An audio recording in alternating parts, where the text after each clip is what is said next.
Welcome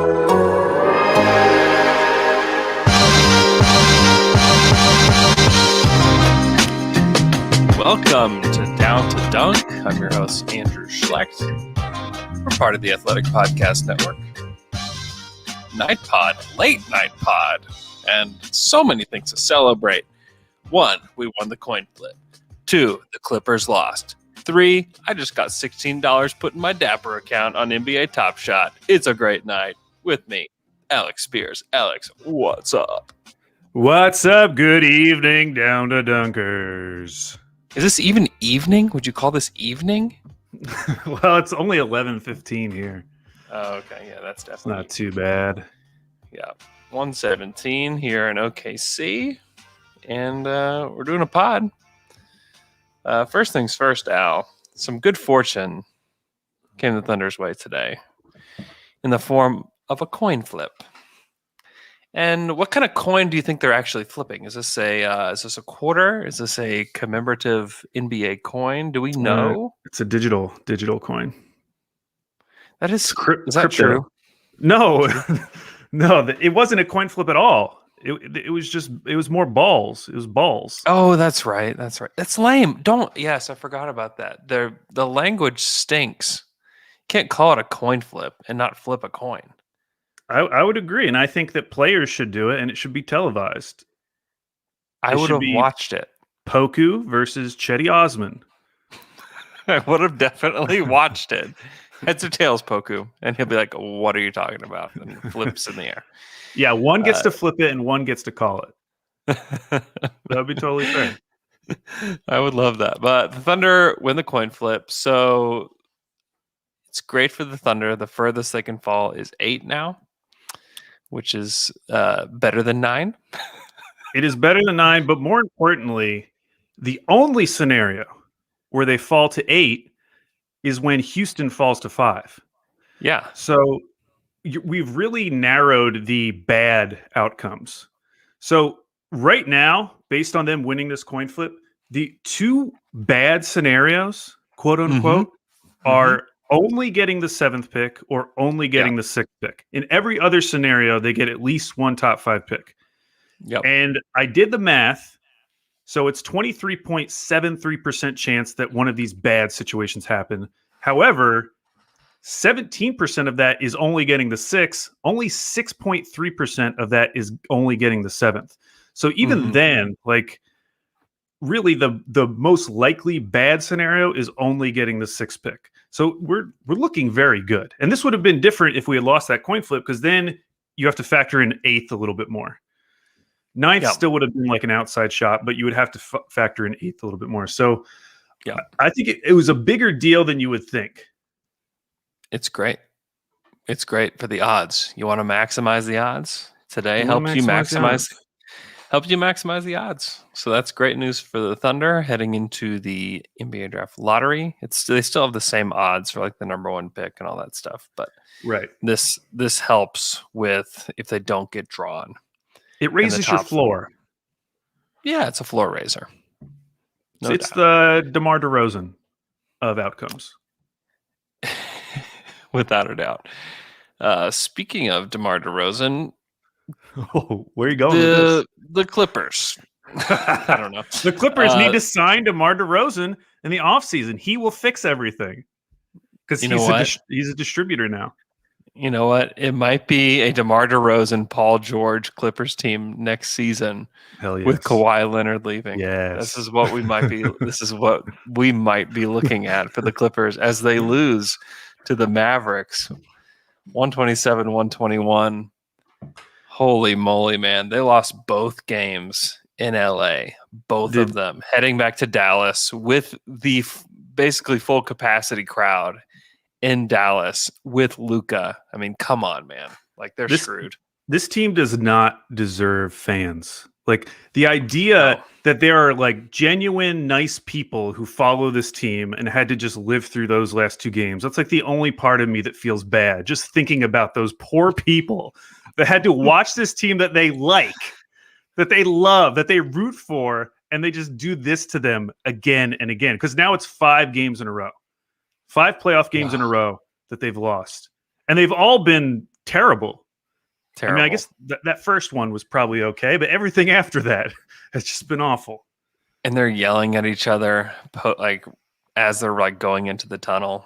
Like Rondo is pissed. And the thing about like everyone talks about like, playoff Rondo. Oh, Rondo's going to be so good, but they didn't. You don't factor in that if things don't go well with Rondo, it's usually so bad. Like it and is also killer. the idea of playoff Rondo implies that he is playing. And he's in the game. Yeah, and that just hasn't been the case. They've been going with Patrick Beverley a lot, and I just do not understand, especially at the end of that game. Like, they allowed him to get switched onto either Patrick Beverley or Reggie Jackson time after time after time. Oh my gosh. And like at some point you have to do something to stop that. You can't keep allowing it to happen. I would argue Patrick Beverley not a good player anymore. I would agree with that. He could do nothing. Any time that he was switched onto Luka could drive to the basket with basically an uncontested layup every single time. It was terrible. It was terrible, and I don't know what they do. I'd argue it was great. Well, yeah, I mean, it was great. It was pretty awesome. Although there is a part of me that's like, man, this would be like 5% more enjoyable if I had just stuck to my hate, not even my gut, just stuck to my hate and picked the Clippers to lose in this series. I would have sounded so smart. But I fell for them again and there was good reason to fall for them again. They're the best 3-point shooting team of all time, arguably, in the regular season. I trusted Ty Lue a lot more. I felt like they were deeper. And even going into game 2, I was like, Ty Lue's going to make some adjustment that's going to work. Like, they have to. They can't be the exact same team from last year. Right. They can't lose this game. They're not going to Something lose this. has to be different. They can't possibly lose game 2. Listen, I have no regrets. I picked the Clippers to win in 5. Obviously, can't happen now. I believe that we were part of the massive jinx that has been put on this Clippers team. I believe we're part of that. So I have no regrets. Well, if it's a jinx, it's not a 1-year jinx. It's like a 4-decade jinx. I mean, we have. I used to think it was a joke when Bill Simmons wrote that article about like the Clippers' bad juju, like going back to them stealing the Buffalo Braves or whatever, and then obviously all the Donald Sterling stuff. It's like at this point, man, if Ballmer ever had an out to go back to Seattle and didn't take it, and now he's stuck with this Clippers franchise, and who knows what's coming up, and now they're building the new stadium. Man, I'd have some regrets because it does feel like this team is cursed. It does. And you know what? It's pretty great to have a cursed franchise's draft picks for the foreseeable future. Not just a cursed franchise, but man, remember last year, the reports after the loss to the Nuggets about Steve Ballmer going insane and people having to calm him down. That was after it happened the first time. Imagine what he's going to do after it happens again, assuming they don't come back. Of course, I don't want to jinx it. They could come back. They're a great team. I don't want to get ahead. I don't want to get ahead of myself. Clippers in 6 was what Alex predicted, and that's what's going to happen. That's how this will all play out. The rope-a-dope series. The Thunder did it to the Spurs back in the day, and the Clippers are about to do it again. That's true. They have the heart and spirit of a team that could do that. Okay. Al, we're going to talk NBA draft history of this Oklahoma City Thunder team. Will you start to take us through that right now? Yes. So we are going to go through the Thunder draft year by year, starting with 2008. Officially, Russell Westbrook was is he technically drafted by the Supersonics because he did wear a Sonics hat? So is he technically not the first Thunder drafted player? I mean, no, not technically. It would be James Harden. Interesting. Yeah. Didn't mean to bring down all the Russ stands. Yeah, that's late at night. This is awkward. Anyways, we're going to start with 2008, and we'll see how far we get. Because honestly, it's the early years that are most fun. And we're going to go through and talk about, at the time, if we can remember, who did we want the Thunder to take? And the point of doing this is yeah. that obviously over these next 2 months, we're going to start talking about a lot of prospects, and we're going to develop affinities for certain prospects and not like other prospects. And we're going to feel very strongly about it. But it's good to look back and see what our record is, what our track record is. Now, Andrew, if there was a year if I bring up a year and you don't think there was anyone you definitely know, you don't have to make one up. Okay. You don't have to make one up. Okay. I'm going to try to be as honest as I can be. So 2008, and by the way, as I go through, first of all, I have some replies from Twitter, some Down to Dunk listeners who told me who they wanted in certain drafts. And then I also went back and read through some Chad Ford mock drafts and got some very funny quotes. I also read through some Bill Simmons draft diaries. So I'll bring up a few of those as well. Oh, love it. Okay, so let's start. 2008, obviously they take Russ 4th, Ibaka 24th, DJ White 29th. Their odds that year were actually the second best. I forgot that. They dropped to 4th. Now, this was Chad Ford's post-draft grade. And you're going to think he's pretty smart. He says, a lot of people seem shocked the Sonics went with Westbrook this high, but I'm not. His combination of length, athleticism, motor, and defensive toughness makes him an ideal fit with Kevin Durant. Westbrook needs to improve offensively, but at worst, he is a defensive stopper. Okay, maybe not. And he could become one of the best point guards in the league down the road. I had him rated as the 4th best prospect in the draft, right behind Rose, Beasley, and Mayo. Now, okay, that doesn't sound great, but not a lot of people had him ranked 4th. That's pretty good, Chad Ford. That's pretty good. Now, you think that he went back and edited that? Oh, I didn't even consider that. Have you heard about this? Yes, of course. I've heard about it. Yeah. Okay. But I don't think you would edit actual text. That'd be hard to do. Now, I remember who I wanted. And it's so dumb because, it's almost like when you're doing like a fantasy draft, like you're so beholden to those pre-draft rankings. So if you're like at pick 4, you're looking at like, who does ESPN tell me I could take like 4 to 8? I don't want to take anyone beyond that. And at that time, we knew we needed a point guard. And everyone was telling us, okay, well, in that case, your options are DJ Augustine or Jared Bayless. I decided for no reason at all that Jared Bayless was going to be my guy. Oh, me too. I think I think this is something that we had decided together too, because I remember texting you the night of the draft and just being disgusted that we didn't get Jared Bayless. Well, listen to this. This was a quote. This was from ESPN as well, but I don't think it was Chad Ford. He said, I love Westbrook and believe he has the skill set to eventually be a great point guard, but I know Jared Bayless does have the offensive skills to be a great point guard. Bayless works extremely well without the ball and would have been the perfect point guard for a system built around Kevin Durant. While not a defender like Westbrook, Bayless has enough athleticism and desire to be well above average. I know. People were into Bayless. Now, Matt Faith 74, he said at the time, I was disappointed that we got Russell over Kevin Love. I was also very into OJ Mayo. It's interesting he says that because I don't even remember having any thoughts about Kevin Love at that time. Like none whatsoever. I never considered him on the Thunder. Yeah, I didn't either. Honestly, I think we needed a guard. We needed a guard.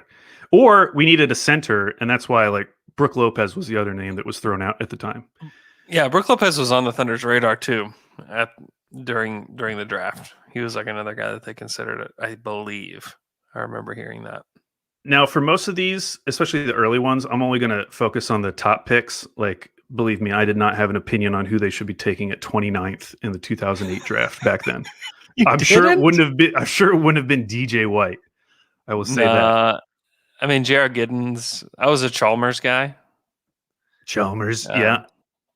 I remember being into the Serge Ibaka pick, mainly because about a month later at a Boys to Men concert at the Oklahoma State Fair, I met. Well, I actually didn't meet Serge Ibaka, but Serge Ibaka was there with Thabo, and I did meet Thabo, but I wasn't confident enough to ask Serge Ibaka if it was really him. Okay, 2009. We draft James Harden 3rd, Byron B.J. Mullins 24th. That year, their odds were 4th best. They jumped to 3rd overall. I wanted to read you. This is pre-draft scuttlebutt, okay? Pre-draft scuttlebutt. Who will the Thunder draft? This is from Chad Ford. I think this one is going down to the wire. I know Presti is a fan of all four players. Rubio and Thabit have the upside, and Harden and Curry are the better fits. That is insane. What an insane sentence. Rubio and Thabit have the upside, and Harden and Curry are the better fits. If Presti can get a couple of assets in return for the number 3 pick, he won't be afraid to pull the trigger on a trade either. If the Thunder keep the pick, my brain says Harden. The scuttle is that Curry is the hot name in the Thunder's draft war room, and a few think Thabit's size will win the day. But I have to believe that Rubio, whom we've had here since the night of the lottery, will end up in OKC. And I felt like by the time that draft happened, I was pretty convinced it was going to be Harden, but I was hoping that it would be Rubio. I was waiting to hear Ricky Rubio's name. Yes. Were you with us at Buffalo Wild Wings watching? No, I was at OU at the time in the cafeteria watching it on a TV by myself. I think it was like me and I think Dane and Dusty and some other guys. Oh, man, thanks for the invite. I'm pretty sure we invited you. You just decided not to come. Dude, I wanted Ricky Rubio really bad. And it wasn't me like pouring through Rubio tape, at my house. Right. It was because of Bill Simmons, right? Like the podcasts that were available to us at the time. Again, like very early Basketball Jones stuff, and they didn't cover the draft. And then you had Bill Simmons, and you listened to Bill talk, and you would have thought like you would have thought that Ricky Rubio was going to be what Luka is today, right? Yeah, and the argument was actually pretty similar because the argument for Luka was like this guy's already done it, like he's been doing it in Europe for years now. Yeah. And the same was true with Ricky Rubio, and Bill Simmons would always bring up that Olympic final. Spain versus USA. Olympics. Yeah. Rubio was like 16 or something and was like holding his own with all these NBA players. And it was like that was his minute. That was like the smoking gun argument. Like, what more do you need to see? Like, he can do it. And so, I was absolutely convinced, which it's so crazy to think back of a Rubio Westbrook backcourt, like in terms of shooting. Lord, man, it would have been really bad. And like this. I don't know. And it's also just funny to think of it with the rivalry he created with Rubio when he was on the Jazz. Like, it's just all hilarious. But they made the right pick. And, huge credit to the Thunder for actually picking James Harden, who I didn't have a good enough opinion of at the time. And Timothy413 agrees with us. He wanted Ricky Rubio as well. And then HP Fouts 33 said he wanted Tyreke Evans. Had no idea who Harden was. Interesting. Yeah, Tyreke went 4th in that draft. That is my favorite draft of all time because that was the David Kahn draft. And obviously you had Steph Curry and James Harden and Blake Griffin. It was just an incredible draft. And then you had the run of point guards like Drew Holiday, Ty Lawson, Jeff Teague, Eric Maynard, Darren Collison. Brandon Jennings went 10th, who was like really fun. Yes, and he had left. Remember, he left because he had fallen so far, and then he came back to walk across the stage. Just an amazing draft. Okay, moving on to a very memorable draft, 2010. Now, the Thunder came into this with the 21st and 26th pick. This is amazing in retrospect because this is the kind of trade that like somebody would suggest to us on Twitter and be like, come on, like you can't do that. The 21st and 26th to move up to the 11th pick. Well, they had the 18th pick in the draft too. Yeah, and they had to take back Mo Pete because New Orleans was trying to like shed some salary. That's how they did it. Yeah, that's how they did it. Was they were like, "Hey, we'll give you these 2 picks and we'll take on this contract." Yeah. And at the time, like teams were just like bleeding money and like they had to do stuff like this. And the Thunder are hoping that there's some team out there that feels the same way in this next draft.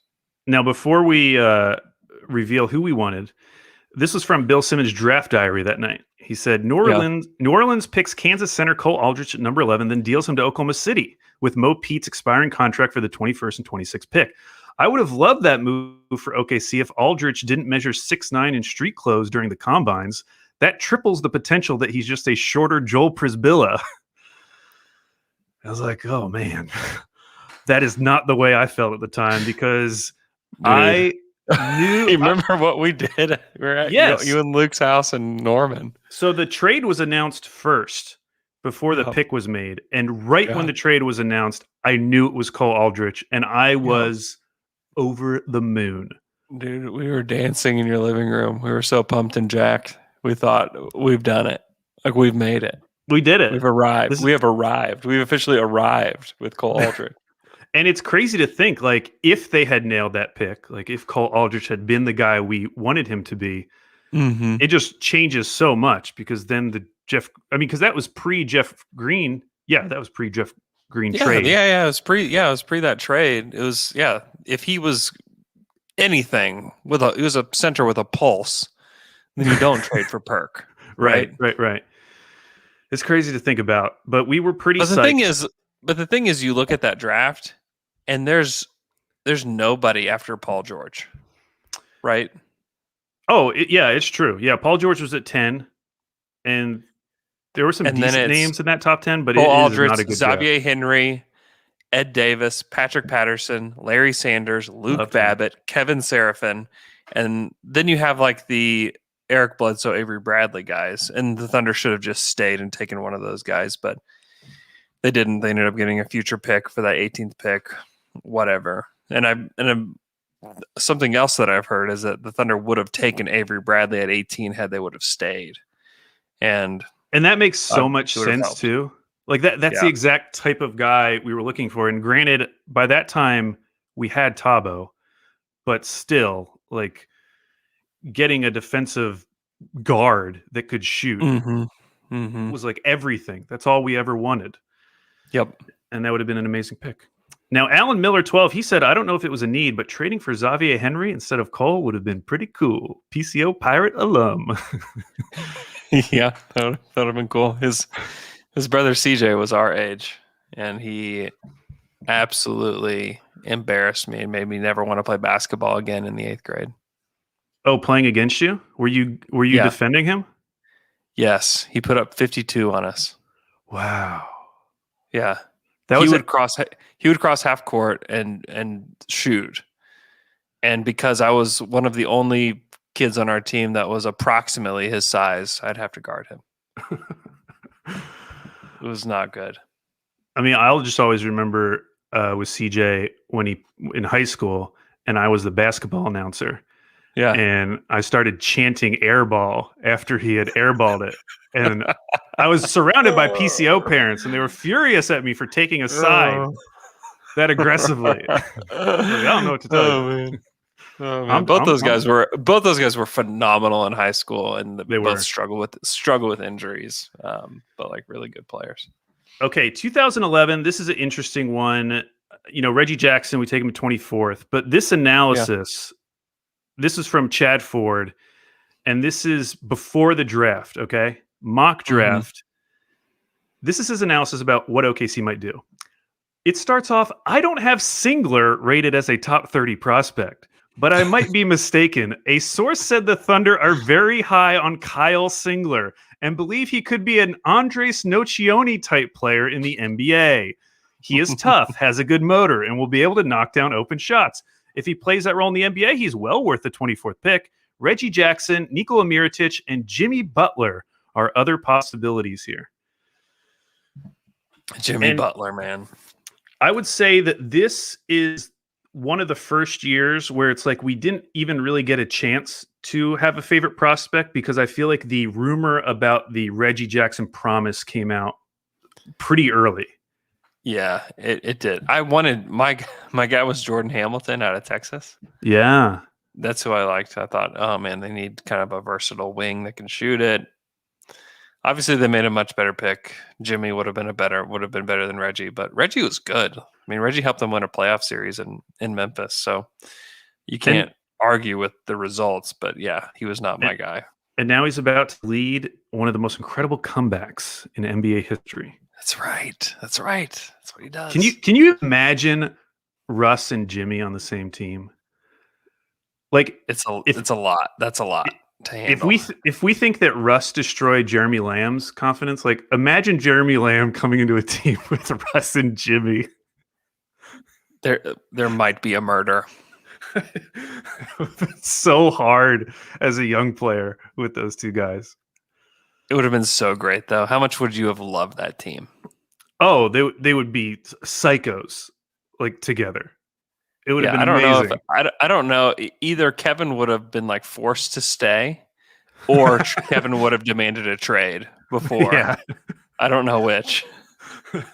And we would have just had like these super crazy guys who neither of them can really shoot, but they're just like gamers. We would have loved it. Gosh, put on your OKC hard hat, people. Oh, Gear yeah. up for Russell and Jimmy. Okay, 2012. This one I feel like is obvious who we wanted. 2012. This is the Perry Jones the third draft. He went 28th, and Yep. I feel like everyone was on board with this. Oh my gosh, I was in my living room. I lived in this little house in Yukon, America, and I was sitting there just praying that they would take Perry Jones because he was falling. Like he had fallen so far. And then when Arnett Moultrie, who I think it says Miami had that pick, but I believe he went to Philly. Yeah. And I was just like, oh my gosh, they have to take Perry Jones. Like they just have to. And then when they did, it was just like similar feelings to when they took Cole Aldrich, where you're just like, they did it. Yeah. You know, I mean, I was so excited. Perry Jones is an example of like the favorite type of draft pick that almost never works out. And like Skal Labissiere falls into this as well, where like going into their freshman year, they are bona fide top 5 picks. Everyone agrees. Consensus, these guys are going top 5.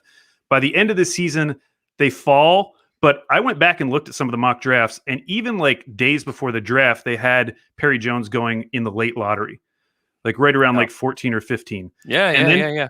And same with Skal. And then for those guys to then drop to the end of the first round where the best teams are, like it feels like you just like got away with murder when you get one of these guys. It's like, how is the league allowing us to do this? I know. On the Thunder with Russell, Kevin, and oh my gosh, James, how do we do this? Yeah. But it's also there's times where it works out. I mean, it's a little reminiscent of Jaden McDaniels this year to the Timberwolves. Yeah. Who was like 5-star recruit, you know, checks all the boxes, you know, great athlete, great length, can shoot, can pass, can dribble, can defend. Like that guy shouldn't be there, but he has like low motor. And he's like proven that he doesn't really have a low motor. It's just kind of a weird Washington thing. But Perry Jones like legitimately had like a low motor and like just did not really care because I believe he was a sophomore, isn't that right? I think so. And he was supposed to be the number one pick. Because his sophomore year, he was supposed to come back and like dominate. And he basically had the same year that he had his freshman year. At the same year, and I was like, okay. Because he was supposed to be like in line to be the number one pick coming out, going into Baylor that first year. And then it was just like, oh, okay. Like, where is it? Because he has all the talent. Like he should be in the league today. Like he's had injuries and stuff like that, and that's a problem, whatever. But he still has the talent to be in the league today. But he just never put it together. But yeah, and then you look at the second round though. Like there's Jay Crowder, Draymond Green, Chris Middleton, Will Barton, all in that second round, which is just kind of wild that all those guys were selected there. But to be fair, like other than Draymond, like none of those guys stuck on their first team. Like they all got bounced around the league and before they finally found their footing. That's true. Hey, before we move on, let's go to the stream and check out who's here at 1:45 in the morning, Central Standard Time. We have Mike McGee.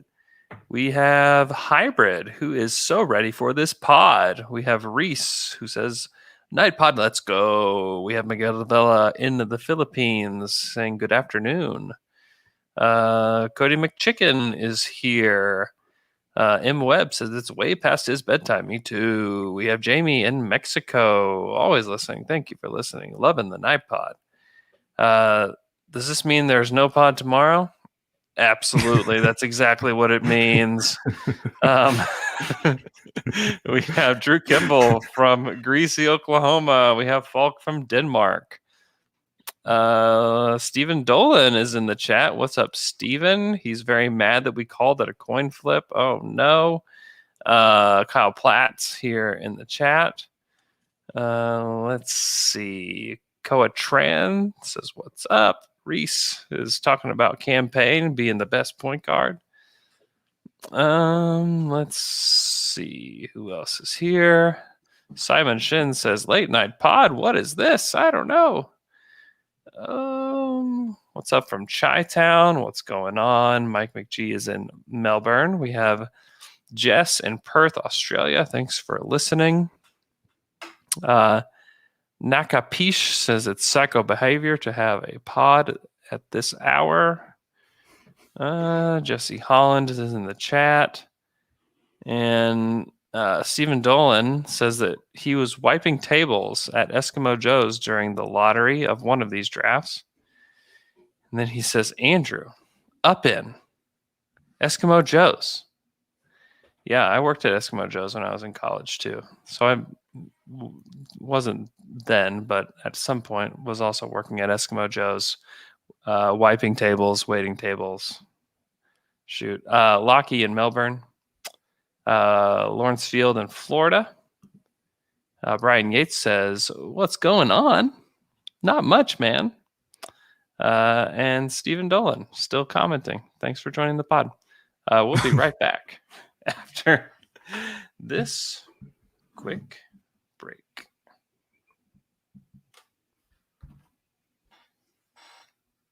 And we're back after that quick break. Alex, we're in 2013. Is that correct? Well, one quick note before you leave 2012. Okay. This was from a mock draft, and I just thought you'd think it's funny, especially since we were just talking about Perry Jones's motor. Yeah. This is about the Suns. Says, I think the Suns would be thrilled if Jeremy Lamb lasted this long on the board. He could go as high as 4 overall, and I think this would be his floor. There's star potential there for Lamb if he ever revs up his motor. Nailed it. Oh, man. Yeah. Never revved. Never revved. Okay, 2013. We took Steven Adams, 12th. We also took Andre Robertson, 26th. We traded the 29th pick for him. This was an interesting one. I found a chat with Chad Ford where he had mentioned that the Thunder were looking to move up to number 1. Now, remember, this was the Anthony Bennett draft. I assume that means that the Thunder were interested in moving up for Victor Oladipo. That's correct. But he correctly, deduced that would mean that they'd have to trade probably Serge Ibaka because the Thunder didn't have a lot of other tradable assets that Cleveland would want that would make sense. And so then someone asked him who he would like at 12, and he said, well, they're probably looking for bigs. And he brought up Steven Adams, and then he brought up the guy I wanted, which was Kelly Olynyk. I was all in on Kelly Olynyk. Because at that point, we hadn't really had a big man who could shoot. And I was forward thinking. I was thinking, here we go. This is going to be our stretch 5. This is where the league's headed. This is where it's going. Small ball, Morey ball. And so I wanted Kelly Olynyk for that reason. I don't know who you wanted, but I know it was not Steven Adams. No. I was a Shabazz Muhammad believer. Oh, yeah. Mostly just because he was so highly recruited out of high school. He's 5-star. He's top of his class. He didn't have a great year at UCLA, but still, he was thought of to be the best player. And it turns out it's just because he was older than everybody and just manhandled people for years. And so, yeah, that's who I wanted. Jay and I did a live pod. This is in the infancy of Down to Dunk. And we did a live pod during the draft. And we turned off the pod after they drafted Steven. We were so mad. I just told Jay to go home. So, yeah, that's how that went. I was furious. I can remember tweeting well, the Blue are going to have a great squad next year. I guess it was whatever their name was back then. Yeah, so this is also, so before the season, I had Anthony Slater on. It was his first year on the beat in Oklahoma City with the Oklahoman. And once I found out, like, I think he was already working at the Oklahoma, but then got put on the beat. And so I found out, and I think I DM'd him on Twitter. I was like, hey, would you want to come on my podcast? And the Oklahoman didn't have Thunder Buddies at the time. So like, we were like one of the only Thunder podcasts out there. And so I had him on, and my question was over under 100 NBA minutes for Steven Adams. And I'm pretty sure we both took the under before the season. Yeah, I mean, I'll never forget that. It's funny because like now Slater and I talk all the time. He does the Tampering podcast. We do all kinds of stuff with podcasts on The Athletic, but it's just funny to think back. And then a few weeks later, after we did that show, they started the Thunder Buddies pod with he and Darnell. So it's just funny to think back on that one, because we were just clueless when it came to like what Steven Adams was going to be his rookie season. And then just like funny, like the Thunder podcast history that's kind of within that. Well, and if you listen to the Steven Adams interview he did on JJ Redick's podcast, like he didn't know what he was doing either. Like he makes it sound like he just came out of college on a whim. And that's like basically what he was telling everyone. He was just enjoying the draft process and we'll see what happens. No big deal. So like, I think even if we knew more information at the time, we still would have had those same feelings. Yeah. Did you have any like late draft takes with like the Robertson pick?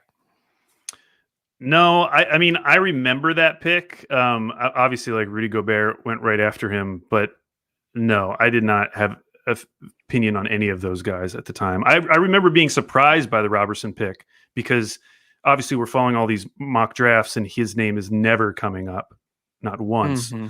But as we'll discuss a little bit later, there's a guy who showed up at the end of the first round in a later draft that was much more surprising than Robertson. But Street Mike 22 also has Shabazz Muhammad as his pick. So did Elliot Yinger, Shabazz Muhammad. And then Warner West, he was with me, taking Olenek because the idea of having a floor spacer was legit. I agree. Now, 2014. This is, in fact, I was about to say this is Pressie's worst draft of all time. When I was doing research, I actually found an article, and I don't know if it was from like Thunderous Intentions or not. It was like one of the Thunder blogs that was basically like Presti just lost all of his shine as a GM with this draft, like really nailing how terrible this draft was.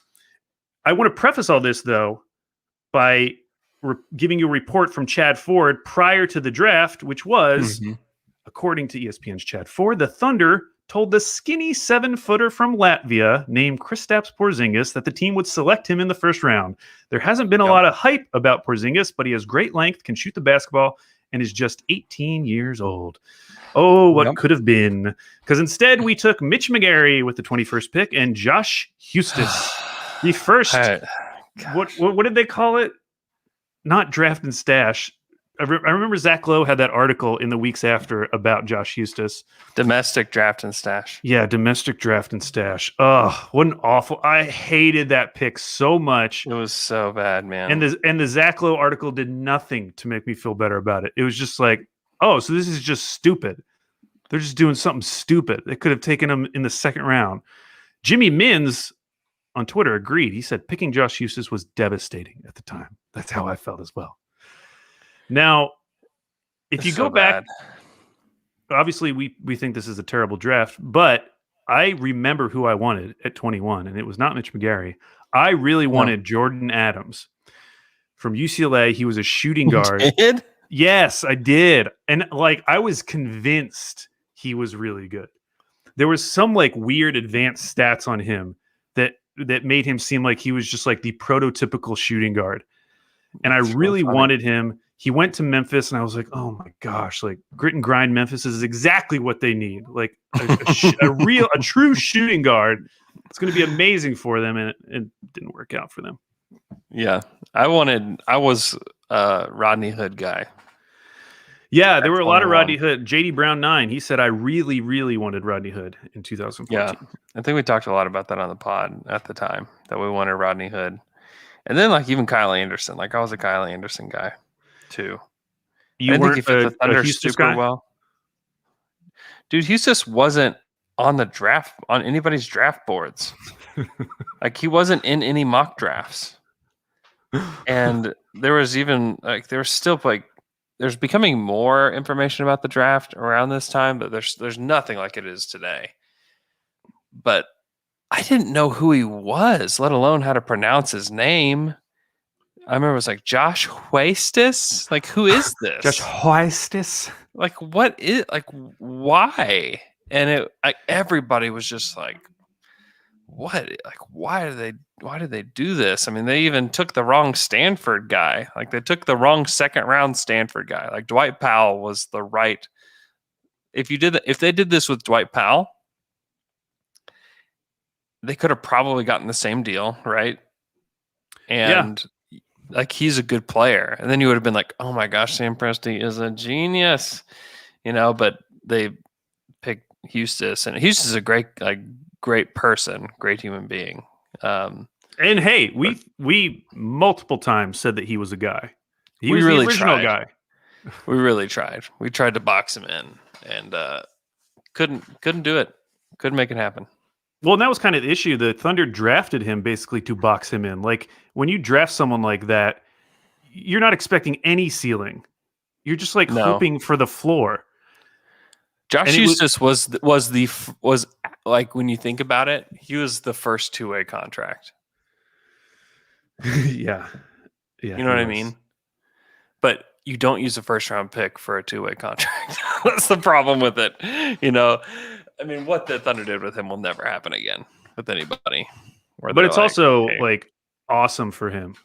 I mean, to get that guaranteed money as a first-round pick, shout out. It's great. It's a great for him. Bad for the Thunder. You remember who the guy that we just were so devastated that we didn't get by the second week of the season? In that draft? Mm-hmm. I'm looking over the names. I have no idea who it would be. KJ McDaniels. Oh, he was a second-round pick. Yeah, who was it? I think it was Bill Simmons compared him to Scottie Pippen. Bill Simmons called him Scottie Pippen. Yeah. He said that he's the next Scottie Pippen. I remember Zach Lowe was on that podcast. It was like a respectable podcast calling KJ McDaniels. I know. It's like, oh my gosh, how could they have whiffed and not taken KJ McDaniels? And then KJ McDaniels ends up on the Blue later on. Can't make it onto the Thunder. It's pretty funny. All right. Next year, timely 2015, the only real lottery pick in that Katie Russ era, and we get Cameron Payne. Boo. For the Phoenix Suns. Now that year was the Plague of Egypt year. Plagues of Egypt year. And we had the 14th best odds, didn't move up. Obviously, everyone remembers, Devin Booker goes one pick ahead. That was a really fun draft as well, because that was the draft with Justice Winslow. So you had like all the Celtics rumors about them trying to trade with Charlotte and Charlotte refusing for Frank Kaminsky. You had Philly dropping to 3 in what at the time, like, everyone knew was a 2-person draft, meaning like Towns and Russell were going to go 1-2. And then they had to decide between Okafor and Porzingis probably.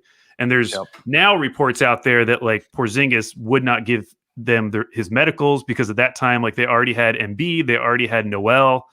He's like, I am not going to be the third center on this team.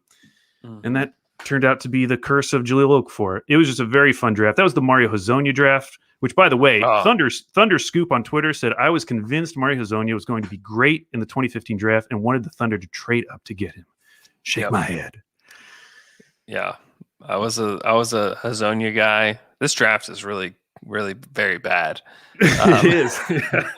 I wanted Oubre. I just wish they would have taken Oubre, which and the thing with in retrospect, Oubre is there was the KD connection. And that was out there before the draft that like, oh, he's from the DMV as well. He knew KD, like, going back. Like, we kind of needed another wing at that time. Definitely did.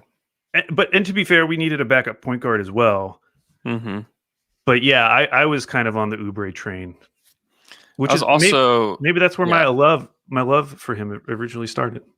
Why I defended him so strongly this year. And also later in that draft, I liked Justin Anderson and I liked Jerry and Grant. Jerry and Grant. Those are the other guys that I like. But like you look at this draft, it's bad.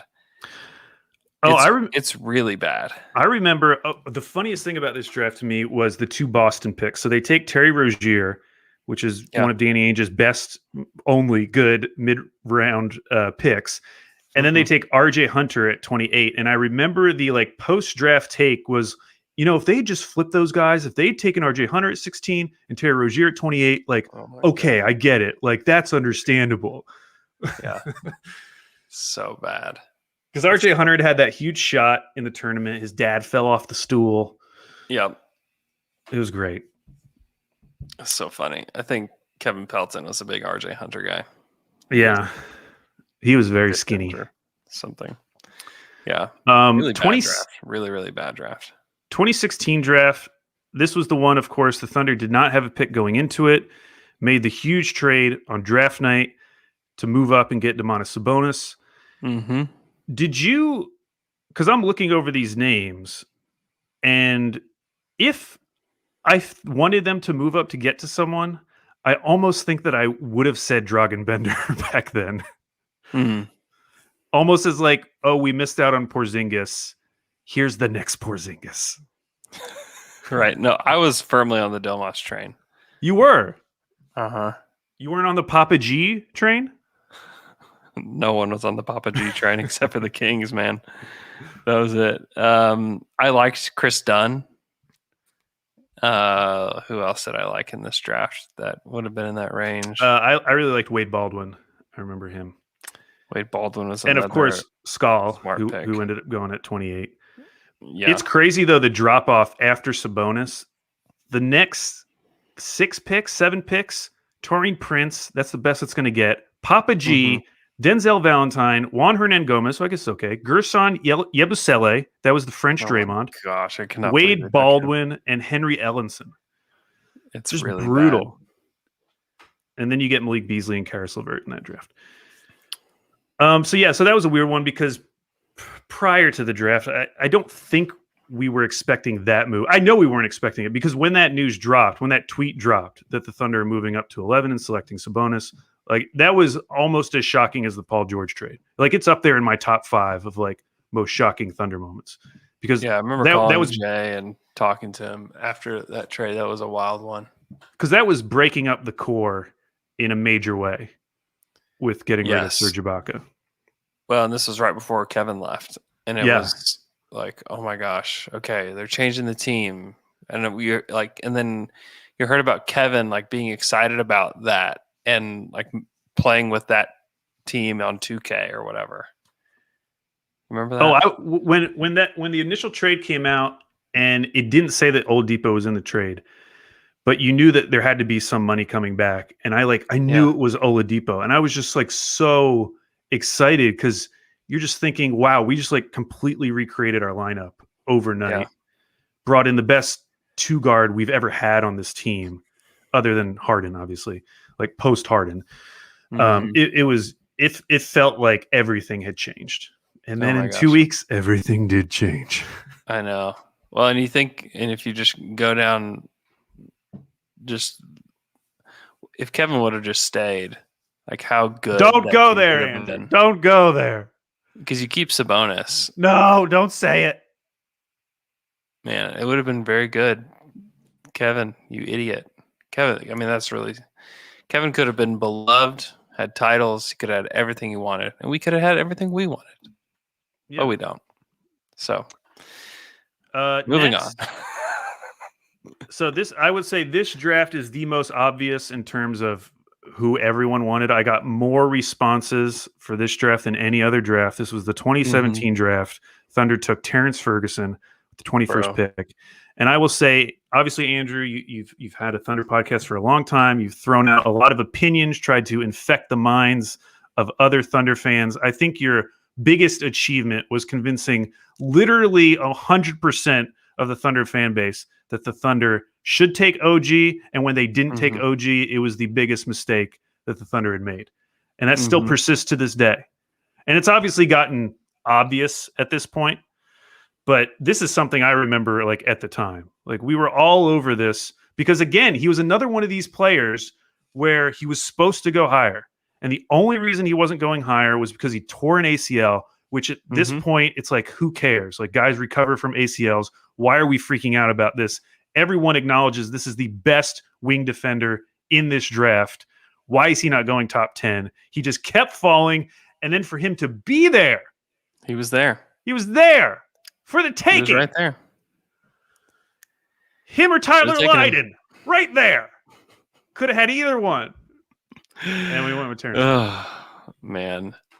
Yeah, I mean, OG was my guy, and it felt like it wasn't possible to get him. The Thunder would have to trade up to get him, and so my other guy was Derek White. This was like probably the first year that McKelly and I covered the draft, was 2017, and we watched a ton of all of these guys, and it came down to like obviously we love OG Anunoby. We just didn't think he'd be there, but like Derek White was the guy that if they were to take somebody at 21, that's who we thought they should take. And they took Terrence Ferguson. And we did our draft party at Anthem, and it was awesome. Like Chicken Express, I think that was the draft that Chicken Express provided food for every single person that was there. It was an unbelievable event. I cannot believe we pulled that off. But we all booed. I think you can go back and listen because like when that pick came in and they selected Terrence Ferguson, we had several hundred people just booing in this brig. Everybody was so mad. I mean, because you had riled them up. We had gotten all riled up, and we were right. That's the thing about it, is that we were all correct about it, that it should have been OG or Derek White. Both would have been great. I mean, Derek White would have really helped those Westbrook teams to be like a secondary ball handler, a guy that can hit threes. Like he did everything that, we watched him do at Colorado. Like he does that in the NBA. But doesn't have like the Reggie Jackson attitude thing going on. No, he's great. He's a great guy.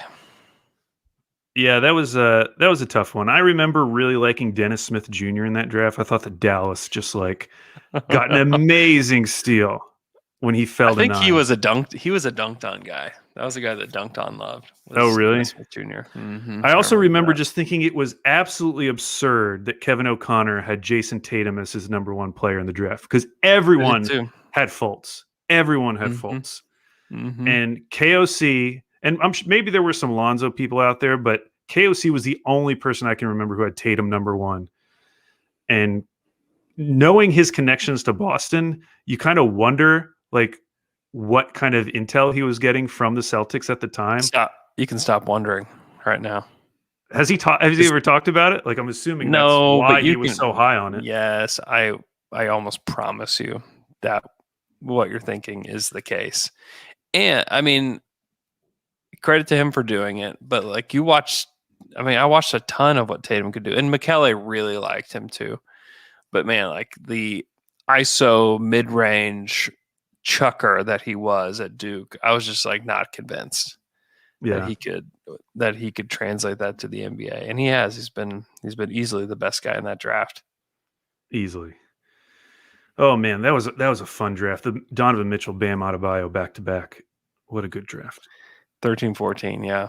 But then like there's some stinkers in there. Ntilikina. Oh, big old stinkers. Jr., Zach Collins, Malik Monk, who's been better. Malik Monk's been better, but yeah. Also, Luke Kennard, who got paid, played 0 minutes tonight. Yep. Justin Jackson, two-way player for the Bucks now. Justin Patton. But then the run from 19, John Collins, Harry Giles obviously didn't pan out, but then you had Berg who didn't pan out, but then Jared Allen, OG, Never mind. It's not as impressive as I thought it used You to really be. built up that run. It used- Angius Oh, Andres Pashekniks? Yeah, man. How do you say his last name? Pashekniks. Remember I remember Pashekniks. there was some like trade that they acted like involved the Thunder that night for him, and I was like, what? Like, why? Uh, Oh well. yeah, that was a wild one. I also really wanted Juwan Evans in the second round. I wanted them to trade for a pick, get Juwan Evans.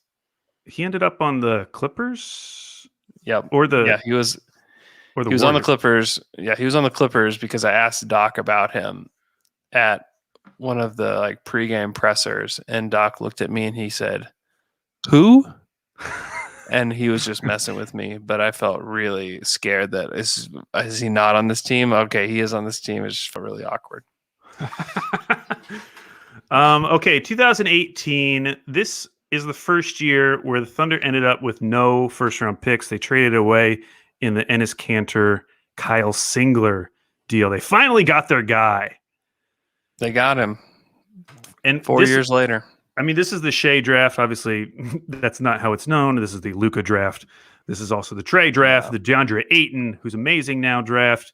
Just a very fun draft where there's still guys popping up. Michael Porter Jr., Colin Sexton, like just an absolutely loaded draft. Yeah, Miles Bridges. Mikal Bridges. Which is good. Mikal. Yeah, there's some good players in this draft. Now, a few memories from this draft. I remember when Golden State got Jacob Evans, he was another in a long line of like, how did the league let them do this? How they let him get away with this? No, he's ready now. He's gonna play now. Was there anyone that you remember in this draft that you were in love with? I really did like Mikal Bridges. I thought he would have been perfect for the Thunder. Oh, you know who would have been perfect for it? The Sixers, who drafted him and traded him away for Zaire Smith. And he was from Villanova. I know. And his mom. His mom worked for the Sixers. Yes, mom worked for the Sixers. Come on, man. Like, that was pretty brutal. Was that Colangelo? That must have been Colangelo by that point. Yeah, because this is after the Fultz. Yes. But yeah, I was big on him. I was big on Trae Young. Jaren Jackson, big on him. Bagley, not so much, but Ayton, I loved. Luka, obviously, Luka was McKelly and I's number one guy. And then, like, Colin Sexton, I didn't really know what to do with him. I like his attitude. Yeah, it's funny how his attitude, I always associate it with, oh, this guy's really good at defense. And obviously he's not good at defense. He's actually very bad at defense. But even still, I thought, well, he must have been good in college. But I went back and read some like mock drafts from that time, even from Sam Vecini, and it turns out he was like never good at defense. He was always projected as a terrible defender. And it turns out he's very animated on defense. I mean, I remember even from his rookie season when he like slapped the floor. You know, he's like, oh yeah, he's crazy on defense, but it does not translate into anything. Yeah, I didn't know what to do with Shea. Because I remember watching, I think some of the first stuff that I watched was like from early on in his season at Kentucky, and he just wasn't great. But then you watch some of the later stuff, and he was like noticeably better and had the ball in his hands more. And that the season it took him a while to hand the keys over to Shea at Kentucky, and they finally did, and he was pretty good down the stretch. But I didn't really know what to do with him or what he could be. And he's exceeded those expectations wildly. Oh yeah. And obviously probably the biggest mistake in this draft by everyone was letting Michael Porter Jr. fall as far as he did. He's another like in a long line of guys who they're only falling because they're injured. Now, granted, his injury was a little bit more serious because it was like this back injury and like how long is this going to be? But you have a team like the Clippers who have 2 first-round picks, one of which they got in a trade. I think that was from the Tobias Harris trade. And it's like, why not just do it? Who cares? Like, so what if you throw away one of your picks? Especially if you're the Clippers. The Clippers, who did the right thing in trading for Shea, they traded Miles Bridges and another asset to trade it for Shea. Perfect. Then they they have the 13th pick. They're sitting right there. You just take Porter. He's right there. Just take him. And you like Shea, wonderful. But they took Jerome Robinson, who was like a reach at the time. Like, just you take Porter and you have like this slam dunk draft, like just insane draft. But they blew it. Okay, our final year. I'm not going to do 2020 because it's too recent, and also by the end of it, we all wanted Poku. Yeah, we got what we wanted. Yeah. 2019, that was the beige draft. 23rd overall. Another one where you recorded a live draft, and everyone was confused again with the pick. I know. Like mocked. He was mocked in like the mid-second round. And I was like, who? Because when he showed up on the screen, it's a very fun draft party at Banquet Cinema Pub. Packed the house. Nobody had any clue who this guy was. Like it came across as Darius Baisley, USA, is what it said. What? Who is this guy? Patriotic. He's patriotic. He plays for America. And then like you start to remember like, oh my gosh, this is the New Balance guy. Oh no, we took the New Balance guy. How could the Thunder take the New Balance guy? Because I know at the time, a couple people tweeted at me. One was Caleb Lambert, who said, really wanted us to take Kevin Porter Jr. at Baze's spot. I don't know which player I'd rather have right now. Interesting. I feel like I know. But I know, know. I feel like you really wanted Brandon Clark. True. I liked Brandon Clark a lot. I like Grant Williams a lot in that draft. I really like Matisse Thybulle, even though, of course, like at the time the expectation was this guy's not going to shoot at all. But some of his stats with like steal and block percentage were just so absurd that I was like, I just got to see this guy. So like, let's just grab him, because at that time, of course, like we have Russ, we have PG. In fact, that was 2019, so that was after the Melo year. That was like at the end of that Melo year. So I'm thinking, just bring in another defender. Roberson's been hurt.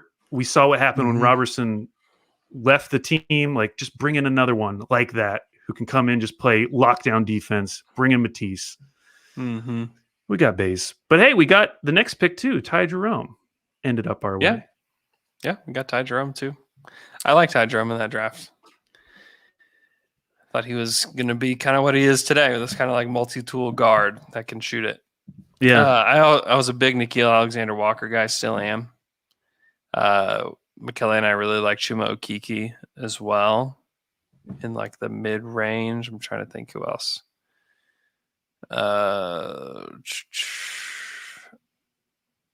Yeah. I mean, I think everybody knew it was Zion and Ja.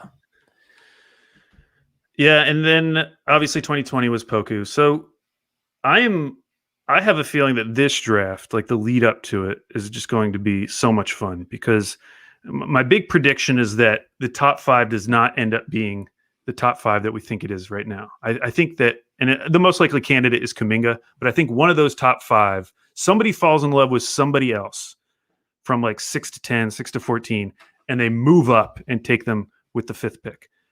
I don't know who it's going to be, but I think there's enough of those types of players that we talked about again and again, whether it's like Perry Jones or different guys, where super highly recruited, super coveted going into their freshman year of college, and then just didn't have a good college year in admittedly what was a very weird college season with the pandemic. And I just have a feeling that once these guys get into workouts, one of these guys who was a huge recruit in high school is going to pop, and some team's going to talk themselves into them. For better or worse. Yeah, I can totally see that.